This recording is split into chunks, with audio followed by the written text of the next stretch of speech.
Hi, my name is Ashraf Ismail, Game Director of Assassin's Creed 4 Black Flag, and I'm very proud to be showing off the Caribbean open world. Here, we're going to start with Edward. After completing a few missions, he's met up with the assassins, but he's not yet bought into the creed, so he still has this selfish need for fame and fortune. Edward is one of the most unique characters we've created for the Assassin's Creed universe. He is a man who is still trying to figure out who he is in life and what he wants to get out of it. At this point in the story, he still wants that fame, so one way to get it is to complete these assassination contracts. This is a way to make money and to gain a bit of notoriety. So here we go. We have 2 targets to take out, 2 Templar brothers. So we're going to accept the contract, and the world map is going to show us where this contract takes place. So we see here that the contract is actually very close to us. It starts in the village we're in, but as we zoom out, we want to show you the world that we have.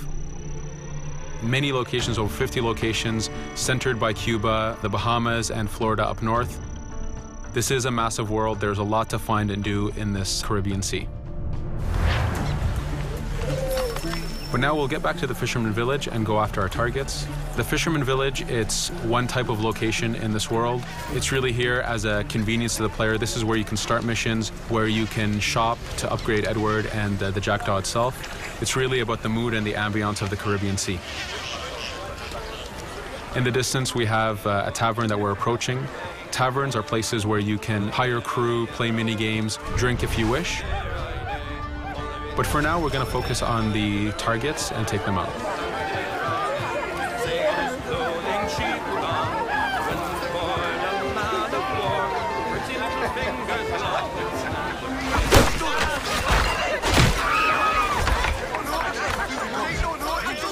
Now that we've taken out one brother, the other one's going to bolt. Just like classic ACs, we can chase him down and take him out that way, but there's many ways to complete this contract. We can use the new free aim system to shoot him this way, to eliminate him that way. We can jump onto the ship and take him out with his crew, but instead we're going to let him escape into the sea and follow him with the Jackdaw. This is your ship. This is the second main character of the game. You're going to have to customize and upgrade the ship as you go on this journey with Edward.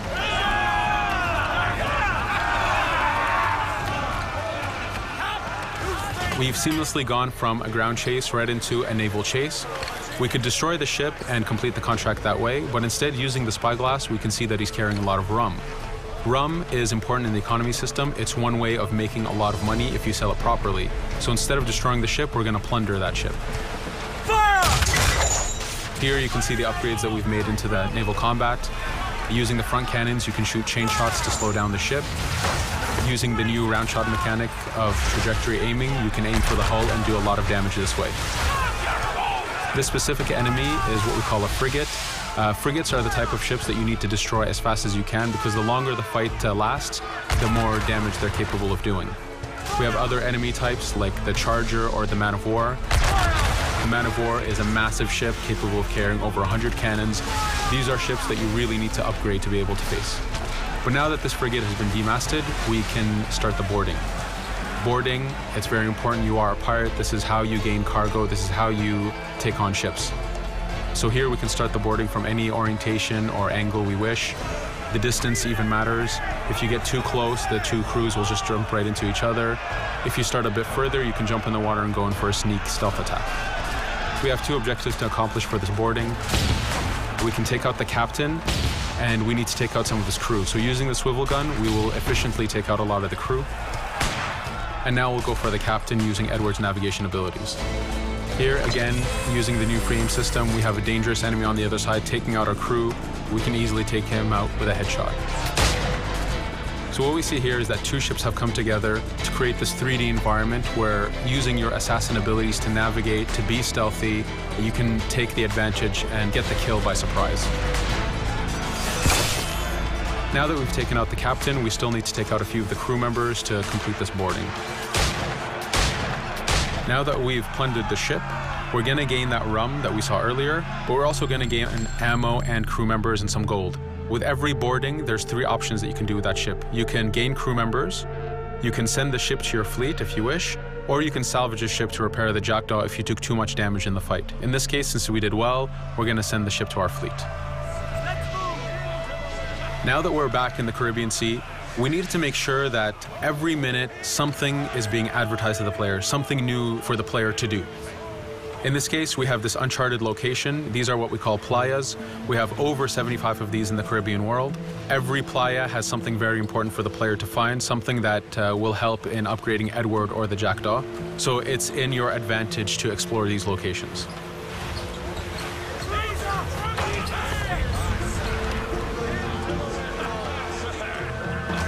Again, for us, seamlessness is very important. We needed to be able to explore this Caribbean world without having too much interruption in the action. So being able to just let go of the wheel anywhere we want, jump into the water, and swim over to that location. This is very important for the mood and the immersiveness of this Caribbean open world. Here, as we get on the playa, in the distance we can see that there's a faction battle, but closer to us we can see that there's this poor drunken sailor who's passed away. But being a pirate, of course, we're going to loot his body and see what he has for us.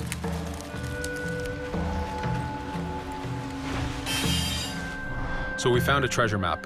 This treasure map is asking us to go to an island called Misteriosa.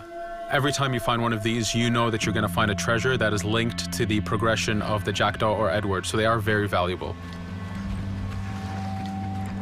Here we're going to take a look at that faction battle. We have a British ship facing off against a Spanish ship. We could jump in and take advantage of this opportunity, allowing each ship to weaken the other and for us to plunder both. But now we're going to make our way back to the Jackdaw. Again, this is the second main character of the game. There's a lot of customization and a lot of upgrading to do on the Jackdaw. You can upgrade all the weapons to fit the playstyle you wish. Now, as we get onto the Jackdaw, we can see that the crew is cheering for us.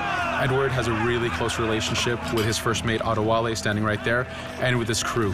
And this is something that you'll see later in the demo, that we can lose and gain crew members.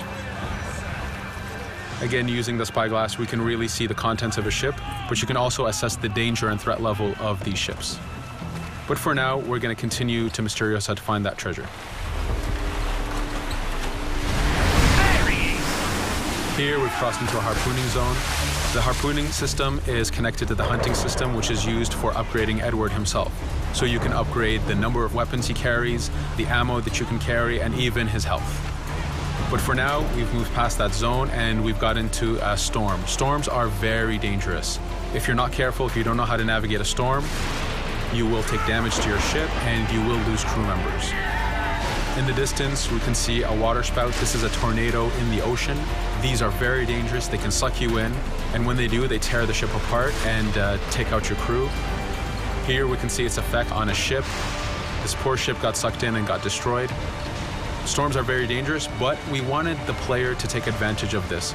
When you've mastered a storm, when you know how these systems work, you can pull enemies into a storm and let the storm do damage for you. So there is a strategic element to using a storm in the world.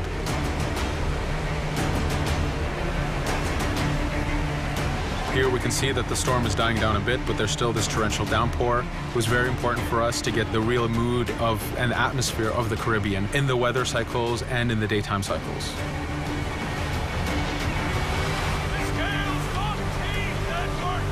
But here, since we've survived the storm, did pretty well, let's order our crew to sing. Sea shanties are a part of this game. It's a collectible that you can find in the world. So the more you find, the bigger playlist you have for your crew. But for now, we've made it to Misteriosa. So again, we're going to seamlessly get off our ship and explore this location. Misteriosa is a Mayan ruin. Mayan ruins are heavy with stealth and navigation capacities. There's a lot of treasures and hidden discoveries to be found in these locations.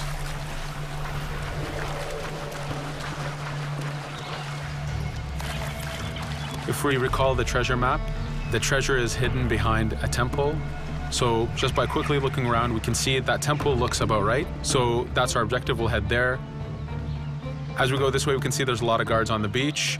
We could go in and fight them if we wish to, but to show off that this is a mini open world, we're going to try to find a different route to get to our objective.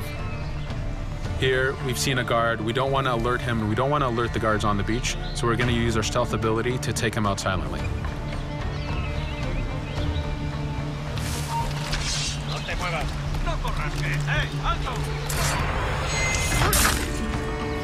With AC3, we were able to push the navigation in the frontier, which means using natural environments like trees and rocks and so on. Mayan ruins are the perfect place where we mix man-made structures and these natural environments. So you really get to feel how far the navigation abilities of the assassin have come since the original game. In the distance there, we can see another part of the island being blocked off by a patrol of guards. We're going to avoid it for now and go for that treasure.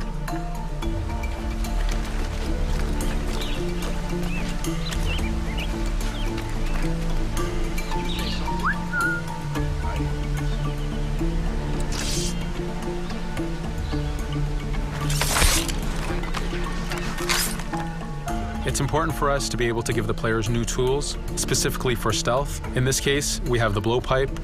Using the berserk darts, you make your enemies go crazy. Effectively, this means that they'll attack anything and everything in sight, including their own friends, animals, or Edward if he was in the way. So you do have to be careful with how you use it. But now that we've caused a distraction, if we happen to fall down there, at least there's already a bit of damage done for us. But using our navigation skills, we're able to get past that area without any trouble. There in the distance, you can see the jackdaw placed exactly where you left it when you got onto this location. It's really important for us to show the beauty of this Caribbean world. The Caribbean has some amazing vistas, and we pushed ourselves to replicate this in the game.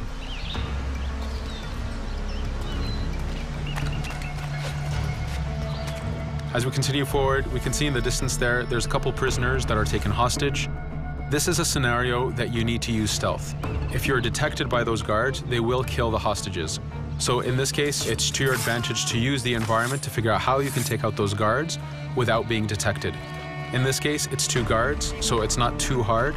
There are other scenarios where you have more guards and you have to figure out how you can take all of them out at the same time. Now that we've freed these prisoners, they are more than happy to join our crew. This is just one way of gaining crew members. As mentioned earlier, there's the taverns. There's actually many different setups of gaining crew.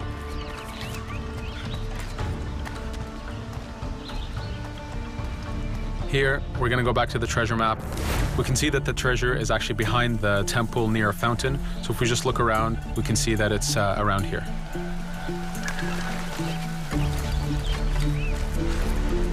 Now that we've found the treasure, what we've actually found is a blueprint. Blueprints are incredibly valuable for the upgrading of the jackdaw. This is how you can upgrade the biggest and most devastating upgrades of the ship. So here we're approaching a reach high point. Just like classic ACs, synchronizing with a reach high point reveals the contents of a location and the map itself. But as an added feature, because this game world is so huge, there are many different locations, this also becomes a fast travel point. So now you can, by synchronizing, now you can come back here anytime you wish to collect those treasures that we passed up a bit earlier. Here we've reached the end of the demo. This was a tease of the open world that we have. We're very excited to be able to show off this game and to let you play it very soon. Thank you for joining us.